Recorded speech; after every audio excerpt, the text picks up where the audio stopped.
Party symbol చూసి మన party వ్యవహారాలు చూసి చాలా పార్టీలు నేర్చుకునే ఇన్సూరెన్స్ ఇవ్వడం గాని, మెంబర్షిప్ ఇవ్వడం గాని, పార్టీ ఆఫీసులు కట్టడం గాని, అలాగే బ్యాక్ ఆఫీస్ పెట్టడం గాని, ఐటీ టీం పెట్టడం గాని మనల్ని చూసి నేర్చుకుందే. అంటే పులిని చూసి మిగతా నక్కలన్నీ కూడా వాతలు పెట్టుకునే విషయాన్ని మరొకసారి గుర్తుచేస్తున్నాను. నాన్నే అవుతాడా కాదా? హిందీలో ఏమంటారు? బాపు అవుతాయి.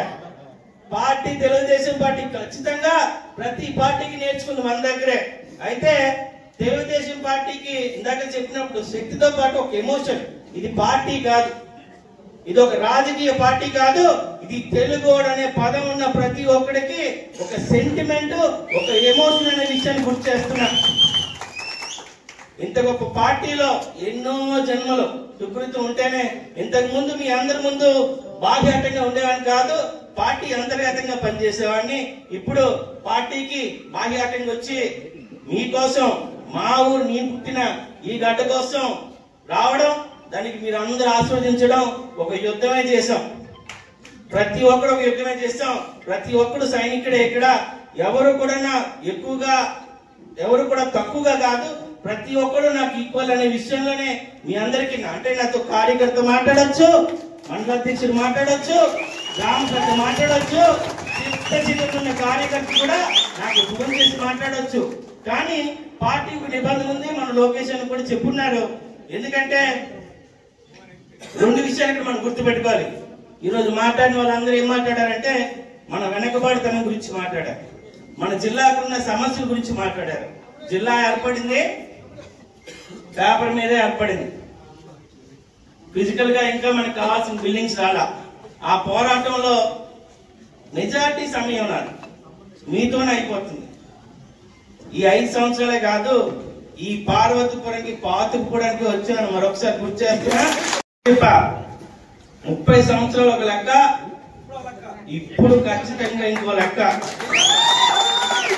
కాలర్ ఎగరేసుకుని తిరిగే అవకాశం వచ్చింది ప్రతి తెలుగుదేశం కార్యకర్తకి.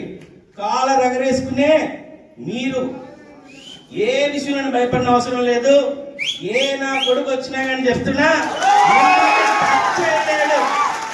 మిమ్మల్ని టచ్ చేయాలంటే, కార్యకర్తని టచ్ చేయాలంటే ముందు నన్ను టచ్ చేసిన తర్వాత కార్యకర్తని టచ్ చేస్తారు.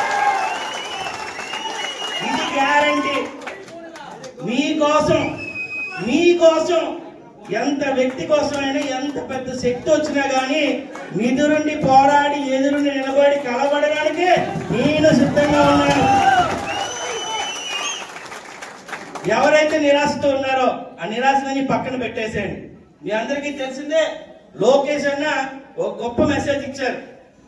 పార్టీని ఒక తరం తీసుకొచ్చింది అన్న ఎన్టీఆర్, స్వర్గీయ నందమూరి తారక రామారావు గారు తీసుకొచ్చారు. ఆయన తర్వాత ఒక నిబంధనతో చంద్రబాబు నాయుడు గారు తీసుకొచ్చారు. ఆయన తర్వాత నారా లోకేష్ గారు ఈ పార్టీని సౌత్ ఇండియాలోనే కాదు దేశంలో కన్నా గొప్ప పార్టీగా తీర్చిదిద్దాలని అడుగుల్లోనే కోటి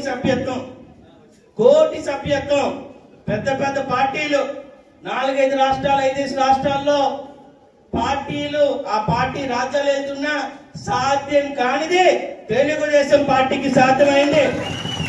ఊహించండి, 4-5 రాష్ట్రాల్లో ఆలే సీఎంలు ఉంటారు, ఆలే మంత్రులు ఉంటారు. అంత పెద్ద పార్టీలకి సాధ్యమే కాలేదు, కానీ మనకు సాధ్యమైంది. మళ్ళీ ఇక్కడ ఎవరిని పొగడాలి? కార్యకర్తనే. అది తెలుగుదేశం ఉన్న నిబంధన. ఇప్పుడు మనం డంపింగ్ యార్డ్ గురించి మాట్లాడితే, కరుణి అనే ఒక ఆర్గనైజేషన్ కి డంపింగ్ యార్డ్ ని అక్కడి నుంచి తీసేసేయాలని చెప్పి అగ్రిమెంట్ కూడా చేసుకోవడం జరిగింది. త్వరలోనే డంపింగ్ యార్డ్ ని కూడా అక్కడి నుంచి తొలగిస్తాం. ఇక జిల్లా ఏర్పడి జిల్లాకు కావాల్సిన బిల్డింగ్లు కావాలి. అయితే డిస్ట్రిక్ట్ అడ్మినిస్ట్రేషన్ బిల్డింగ్స్ అంటే కలెక్టర్ సముదాయం, ఎస్పీ సముదాయం, మిగతా ఎవరైతే ఉన్నారో ప్రతి ఒక్క డిపార్ట్మెంట్ కోసం రాబోతున్న మనకి విజిట్ లో చంద్రబాబు నాయుడు గారు ఫౌండేషన్ స్టోన్ కి ఈ ఇయర్ లోనే ఈ యొక్క జిల్లా సముదాయానికి కూడా ఫౌండేషన్ స్టోన్ వేయడానికి ఆయన విజిట్ లోనే, పార్వతీపురం విజిట్ పెండింగ్ ఉంది, ఆ విజిట్ లోనే జిల్లా సముదాయం మనకి ఫౌండేషన్ స్టోన్ కూడా బాబు గారు వేస్తారు. ఇక అటారు ప్రాజెక్టు విజిట్ చేయడం జరిగింది. దానిపైన ఎస్టిమేషన్ తీసుకొని పంపించడానికి ఈ రోజున్న డిక్లరేషన్ లో పెట్టుకోబోతున్నాం. వరాలగడ్డకి 40 లక్షల కోట్లు ఇస్తే సరిపోతుంది, 40 లక్షలు ఇస్తే సరిపోతుంది అన్నారు. దానికి కూడా మనం ఆల్రెడీ ఇరిగేషన్ డిపార్ట్మెంట్ పంపించడం జరిగింది. లక్షపేట షుగర్ ఫ్యాక్టరీ, ఇది చుట్టుపక్కల ఉన్న 14 మండలాలకి ఒక చాలా సెంటిమెంట్, కుటుంబాలన్నీ దానిపైన ఆధారపడి ఉన్నాయి. అయితే ఆ ఫ్యాక్టరీ మూతకి ప్రధాన కారణం వైసీపీ పార్టీ. స్థలాలు అమ్ముకోవాలని చెప్పి రైతుల నోట మట్టి కొట్టింది గత ప్రభుత్వం, మీ అందరికీ తెలిసిందే. అందులో ప్రధానంగా చిన్నసీను, లాస్ట్ టైం ఉన్న మన ఎమ్మెల్యే ఈ పప్పలరాజు, ఏ పేరు, పప్పలరావు కబ్జాలరావు, ఆడు ఏం చేశాడంటే విపరీతంగా ల్యాండ్ని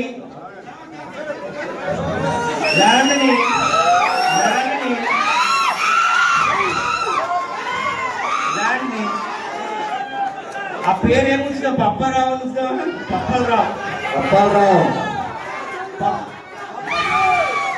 ఓకే, పప్పలరావు. అలసింగి పప్పలరావు ఏం చేశాడంటే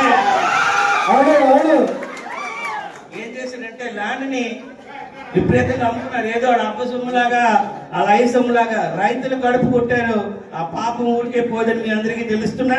అయితే ఇందులో ఇప్పుడు ఆ ఫ్యాక్టరీ ఏమైందంటే ఎన్సీఎల్టీకి వెళ్ళిపోయింది. కేంద్ర ప్రభుత్వంలో ఇప్పుడు పని చేయలేను, నడపలేని విషయంలో అయిపోయింది. దానికోసం ఆల్రెడీ 2-3 ఫ్యాక్టరీలు కూడా రావడానికి సిద్ధపడ్డారు. ఈ ప్రయత్నంలోనే అసెంబ్లీ సాక్షిగా మాట్లాడడం జరిగింది. మంత్రి గారి విజిట్ వచ్చిన తర్వాత ఇప్పుడు షుగర్ ఫ్యాక్టరీతో పాటు ఇథనాల్ కానీ ఏదో ఒక యాడ్ చేసి పెట్టుకోవడానికి రాజస్థాన్ నుంచి 2 కంపెనీలు, మహారాష్ట్ర నుంచి 2 కంపెనీలు దానిపైన ఇంట్రెస్ట్ చూపిస్తున్నారు. అది చూపిస్తే తిరిగి పునఃప్రారంభించడం జరుగుతుందని మీ అందరికీ తెలియజేస్తున్నా. గత 5 సంవత్సరాల కన్నా మీ అందరికీ తెలిసిందే, చంద్రబాబు నాయుడు గారు ఎప్పుడు ముఖ్యమంత్రిగా ఉన్నా సెంట్రల్ గవర్నమెంట్ తీసుకురావాల్సిన ఫండ్స్ 100 రూపాయలకి 110 రూపాయలే తీసుకొస్తారు తప్ప 90 రూపాయలు అలా తీసుకురారు కదా. ఆయన తీసుకొచ్చిన పనుల్లోనే ఎన్ఆర్జీఎస్ వర్క్స్ దేశంలో కల్లా మన రాష్ట్రంలో అత్యధికంగా తీసుకురావడం జరిగింది. గత మొదటి ఫేజ్ లో గత ఆర్థిక సంవత్సరంలో పార్వతీపురం నియోజకవర్గానికి 70 కోట్లు తీసుకురావడం జరిగింది. అందులోనే ఇప్పుడున్న బీటీ రోడ్లు, సిసి రోడ్లు, డ్రైనేజీలు కడుతూ ఉన్నారు కూడా. అలాగే ఆర్ఎంపీ నుంచి 15 కోట్లు తీసుకురావడం జరిగింది. మీ అందరికీ చూస్తున్నారు. అయితే మనం వచ్చినట్టునే ఏం చేసామంటే మున్సిపాలిటీలో డ్రైనేజ్ వ్యవస్థను బాగు చేయడం జరిగింది. వరాలగడ్డ నుంచి సిల్ట్ తీయడానికి ముఖ్యంగా మన కార్యకర్తలే ముందు పడి అందరూ కూడా చేయడం, ఇమీడియట్ గా వర్షాలు రావడం. కానీ ఈ వర్షాకాలంలో ఎక్కడా కూడా పార్వతీపురం మునిగిపోయింది, పార్వతీపురం అరికాల వరకు నీరు వచ్చాయనే ఒక సమస్యను అయితే మనం అధిగమించగలిగాం. ఇది కూడా వచ్చినట్టునే చేసాం. మన అభివృద్ధిని చూసి, చంద్రబాబు నాయుడు గారి విజనరీని చూసి అంతవరకు ఉన్న వైసీపీ నాయకులు చాలా మంది మన పార్టీలో చేరడం, వాళ్ళ కోసం అందరూ కూడా కరతాళంతో మరొకసారి మహానాడికి ఆహ్వానం పలకండి. వచ్చిన ప్రతి ఒక్కరికి తెలుగుదేశం మీ అందరికి కూడా పసుపు వందనాలు. పసుపు పార్టీ మహా సైనికుల్లో మీకు కూడా వెల్కమ్ చెప్తున్నాను ప్రత్యేకంగా. జై తెలుగుదేశం, నారా చంద్రబాబు నాయుడు గారి నాయకత్వం, లోకేష్ గారి నాయకత్వం. ఈరోజు మన నియోజకవర్గంలో అంటే ఇంతవరకు ఉత్తరాంధ్రలో పార్టీ అధిష్టానం అసెంబ్లీ స్థాయి, పార్లమెంట్ స్థాయి మహానాడులు చేయమని చెప్తే ఈరోజు మన ఉత్తరాంధ్రలో మొట్టమొదటిగా మహానాడు పెడుతున్న నియోజకవర్గం మనదే.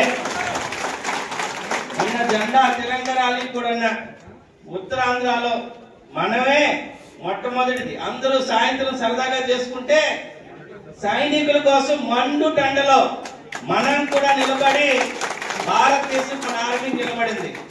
దానికి ప్రత్యక్ష కారణం కూడా ఎవరంటే మీరే. మీలో ఉన్న స్పిరిట్. చాలా మంది పెద్దలు మాట్లాడారు, అన్ని రిపీట్ చేయవసరం లేదు. ఎర్రా కృష్ణమూర్తి గారిని గుర్తు చేసుకోవాల్సిన అవసరం ఉంది, మీ అందరికీ తెలిసిన విషయంలో.